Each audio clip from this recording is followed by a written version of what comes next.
জয় শ্রীকৃষ্ণ। রাধে রাধে। উপস্থিত আমার হরিভক্ত এবং কৃষ্ণ ভক্ত বাবা ও মায়েদের চরণে আমার ভক্তিপূর্ণ প্রণাম রইল। তারপর আমার শ্রদ্ধেয় দাদা দিদি এবং আমার ছোট ভাই ও বোনেদের প্রতি আমার আন্তরিক প্রীতি ও শুভেচ্ছা ভালোবাসা রইল। তো ভক্তবান, আজ আমি আপনাদের সম্মুখে গীতার 15টি অমূল্য বাণী তুলে ধরব, যা শ্রবণ করলে বা পালন করলে আপনাদের জীবনের ভয়, দুঃখ, দুর্দশা কেটে যাবে এবং মনে শান্তি বা সফলতা আসবে। তো শুরু করা যাক। গীতায় আমাদের প্রথম শিক্ষা দেয় যে শ্রীকৃষ্ণ অর্জুনকে বলেছিলেন যে, অর্জুন, তুমি অন্যায়ের প্রতিবাদ করো, তুমি যুদ্ধ করো। তুমি যদি যুদ্ধ না করো তাহলে অন্যায়কারীর সংখ্যা আরও বেড়ে যাবে। হ্যাঁ, দেখো এখানে দুর্যোধন পাণ্ডবদের প্রতি অন্যায় করেছিল। কি অন্যায়? যে দুর্যোধনরা তো 100 ভাই, কৌরব এবং পাণ্ডবরা এরা কাকাতো জ্যাঠাতো ভাই ছিলেন। তো সম্পত্তির অধিকার কিন্তু সবারই সমান থাকার কথা, কিন্তু এখানে কি কিন্তু দুর্যোধন কী করেছিলেন? দুর্যোধন বলেছিলেন যে বিনা যুদ্ধে সূর্যের অগ্রভাগ ভূমি পর্যন্ত পাণ্ডবদের দান করব না। এটাই ছিল দুর্যোধনের অন্যায়। কাদের প্রতি? পাণ্ডবদের প্রতি দুর্যোধনের অন্যায় ছিল। এছাড়া দুর্যোধনের আরও অন্যায় ছিল যে এই দ্রৌপদী সহ 5 ভাইকে মারার জন্য যতুগৃহ তৈরি করেছিলেন ওদের পুড়িয়ে মারার জন্য। তারপর ভীমকেও বিষ খাইয়ে মারার চেষ্টা করেছিলেন, কিন্তু পারেনি। তা এই সব অন্যায় অত্যাচার আজীবন করে এসছে পাণ্ডবদের প্রতি দুর্যোধন। তাই এই কারণেই শ্রীকৃষ্ণ অর্জুনকে বলেছিলেন, হে অর্জুন, তুমি অন্যায়ের প্রতিবাদ করো, যুদ্ধ করো। তুমি যদি এই যুদ্ধ না করো বা প্রতিবাদ না করো তাহলে অন্যায়কারীর সংখ্যা আরও বেড়ে যাবে। তো বন্ধুগণ, আমরা তো অনেক সময় নিজেদের আত্মীয় স্বজন, বন্ধুবান্ধব এবং গুরুজনরা যদি কোনো অন্যায় করে থাকে তাহলে আমরা মনে করি, ও গুরুজন ব্যক্তি, যদি আমরা এর প্রতিবাদ করি তাহলে কি মনে করবে, সম্মান থাকবে না। তা কিন্তু বন্ধুগণ, এসব করলে কিন্তু আমাদের চলবে না। এটা সমাজের অমঙ্গল হবে এবং দেশেরও অবনতি ঘটবে। আর তাছাড়া দেখেন, আপনার ছেলে বা সন্তান যদি কেহ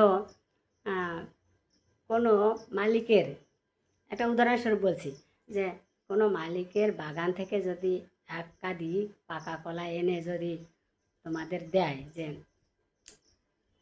তখন তোমরা কি করলে? যে এটা পাকা কলা, এটা খেতে খুব ভালো, তোমরা আনন্দে খেলে, কোনো প্রতিবাদ করলে না। তাহলে ছেলে কি মনে করবে? ছেলে মনে করবে, তাই তো, আমার মা বাবা তো কিছু বলেনি, আনন্দই পেয়েছে, তাহলে আমি আরও বেশি করে চুরি করি। কিন্তু আর তখন যদি এই প্রতিবাদটা করা হতো যে তুই কোথা থেকে এই কলা এনেছিস বল, তাহলে সে কি করতো? সে যেখান থেকে এনেছিস সেখানেই রেখে আয়, নয়তো তোকে পিটির ছাল তুলে দেবো। এরকম প্রতিবাদ বা না যদি করা হয় তাহলে ওই ছেলে কিন্তু আর এরকম আর কি চুরি করবে না বা খারাপ ব্যবহার করবে না। তাহলে বন্ধুগণ, তাই বলছি, আমাদের প্রত্যেকেরই কিন্তু ছোটই হোক বড় হোক, সম্মানীয় ব্যক্তি হোক, কিন্তু আমাদের অন্যায়ের প্রতিবাদ কিন্তু অবশ্যই করতে হবে। তারপরে দ্বিতীয় শিক্ষা কি? অর্জুন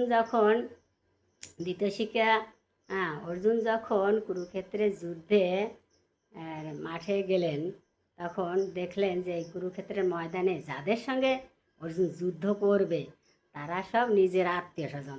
তখন অর্জুন শ্রীকৃষ্ণকে বললেন, হে শ্রীকৃষ্ণ, আমি এই যুদ্ধ করব না। এই যুদ্ধে অনেক প্রাণীর মৃত্যু হবে, জীব হত্যা মহাপাপ, আমি এই যুদ্ধ করব না।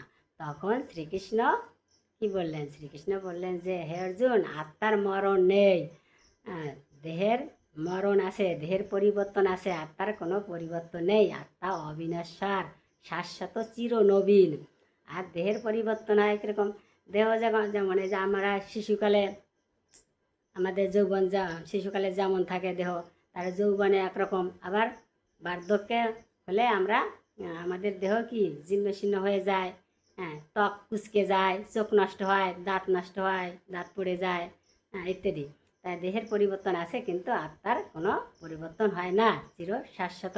আত্মা ধরা ছোঁয়ার বাইরে, চোখে দেখা যায় না, হ্যাঁ, এটা এই আত্মা। তাই তাই বলছেন। তারপরে 3 নং শিক্ষা দেয় গীতা আমাদের যে মানুষ যেমন পুরাতন বস্ত্র পরিত্যাগ করে নতুন বস্ত্র পরিধান করে, তেমনি এই আত্মাও পুরাতন দেহ পরিত্যাগ করে নতুন দেহ ধারণ করে, অর্থাৎ নতুন শিশুর দেহে প্রবেশ করে নতুন শিশুর জন্ম দেয়। তো তাই আত্মার মরণ নেই। আর তারপরে 4র্থ শিক্ষা কি? যে আত্মার অস্ত্র দিয়েও কাটা যায় না, আগুনেও পড়ে না, জলেও ভেজে না, বায়ুতে শুষ্ক হয় না। তাই তারপরে 5ম শিক্ষা দেয় যে এই কারণে জ্ঞানীরা কিন্তু মৃত্যুর জন্য শোক করে না। তারা জানেন যে যার জন্ম হয়েছে তার মৃত্যু অবশ্যই হবে, আর যার মৃত্যু হয়েছে সে আবার জন্ম নেবে। তো এইভাবে জলচক্রের মতো মানে জন্ম মৃত্যুর চক্র অবিরাম চলতে থাকে।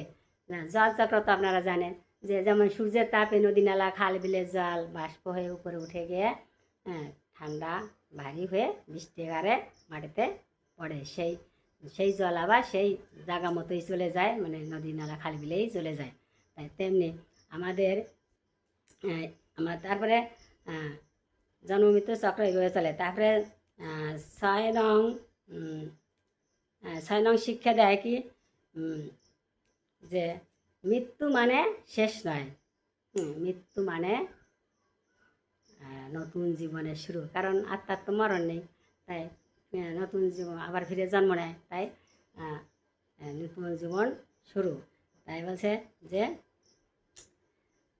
মৃত্যু মানে শেষ নয়, মৃত্যু মানে নতুন জীবন শুরু।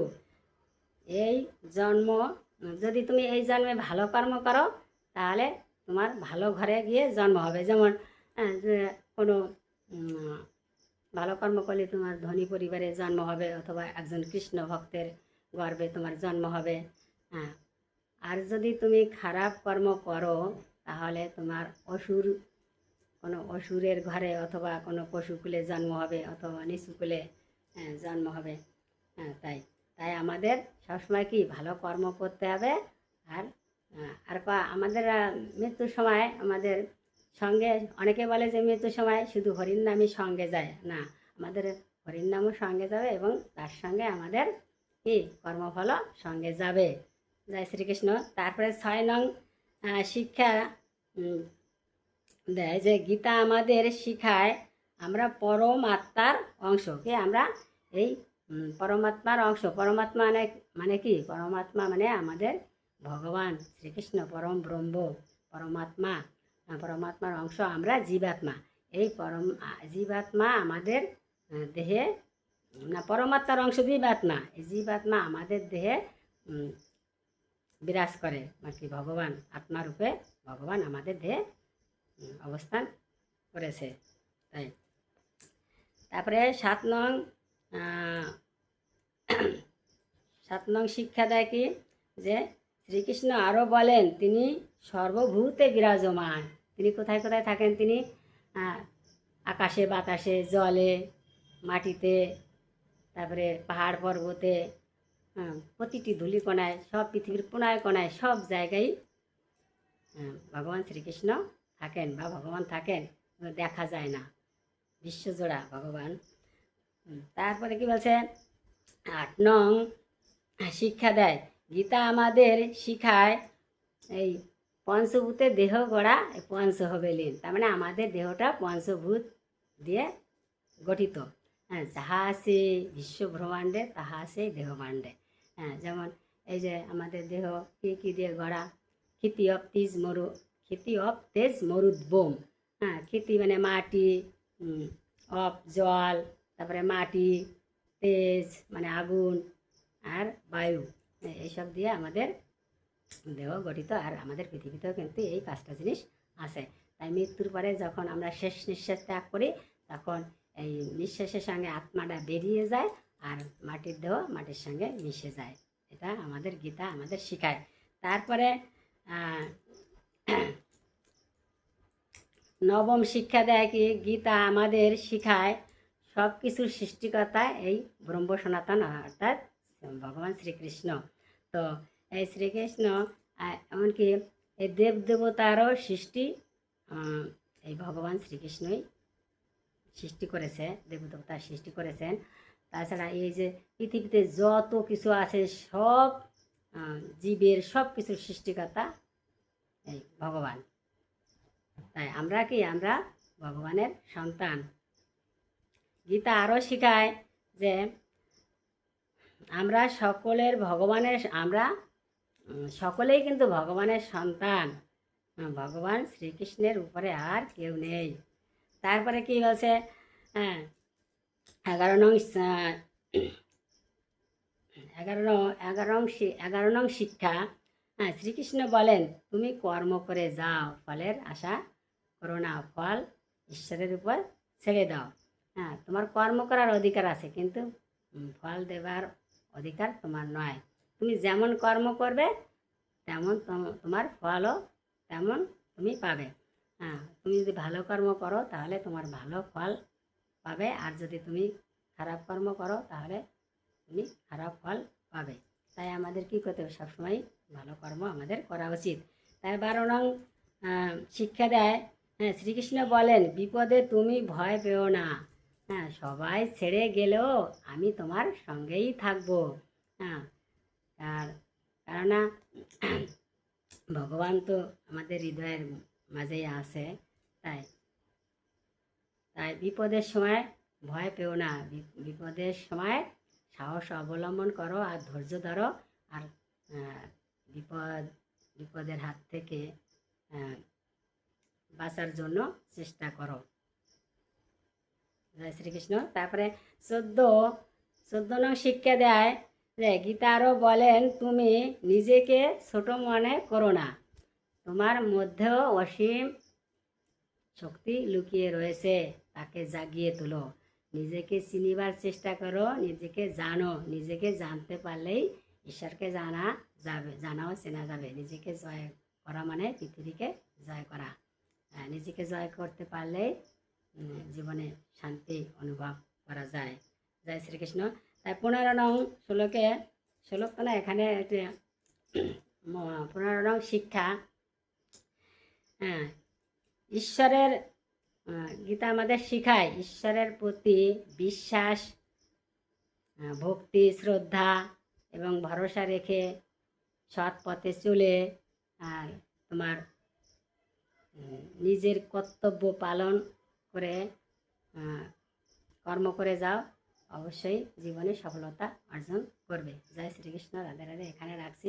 ভিডিওটা ভালো লাগলে লাইক, শেয়ার, কমেন্ট করে পাশে থাকবেন। আমি পরবর্তী আরও কিছু বানিয়ে আপনাদের জানাবো আপনাদের কৃপায়। জয় শ্রীকৃষ্ণ। জয় হরি বল।